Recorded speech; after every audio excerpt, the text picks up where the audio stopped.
Сәлем оқырман. Сержан мен Арайдың ара қатынасы тоқтады. Не болып қалды? Екеуі некелерінде қидырған еді ғой.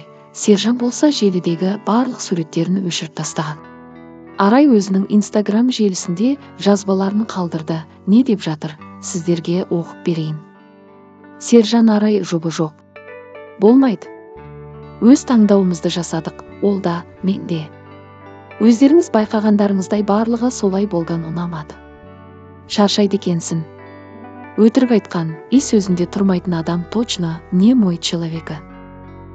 Шыдап отыратын мен жоқ. Больше бұл сұраққа жауап бермеймін.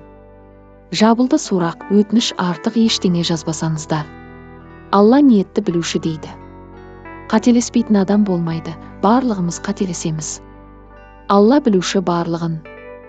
Жақсы болғанын қаладым. Айтқым келмеді. Дегенмен осылай болу керек болды. Уақыты келіп жатса, не үшін екенін айта жатармын. Ол да бақытты болуға лайықты. Бірақ менімен емес, кешіріңіздерші ме? Мен шаршадым, қателестім. Алдандым.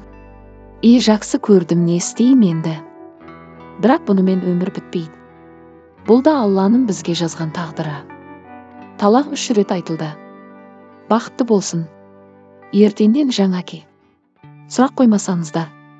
Мен асырайтын ұлым, анам бар, басқасын не хочу. Алла отбасын асырайтын ер азамат жолықтырсын. Деді Арай бар ойын айтып. Ал Сержан болса өзінің желісінде: Хайыр. Еш нәрсе айтпаймын, жазбаймын. Сұрақ қою қажет емес депті. 1 ай болғанын құттықтап жатырған еді ғой кеше ғана. Не болып кетті екеуіне? Бәрі жақсы болған еді ғой. Бір-бірінің жақсы қасиеттерін сұрап отырған еді кеше. Сержан болса қамқор, менің жұбайым, әйелге тән бар қасиеттері бар деген еді Арай жайлы. Жаман қылықтары жоқ, тек қатты жақсы болмаса деп жатырған еді. Қызық, бірнеше сағатта не өзгеріп кетті? Қалай ойлайсыздар? Не болса да, екеуі ойланбай, эмоция үстінде шешім қабылдаған болатын. Сол үшін де бәрі жақсы болатынына сенеміз. Екеуі әлі қосылады деп ойлаймыз.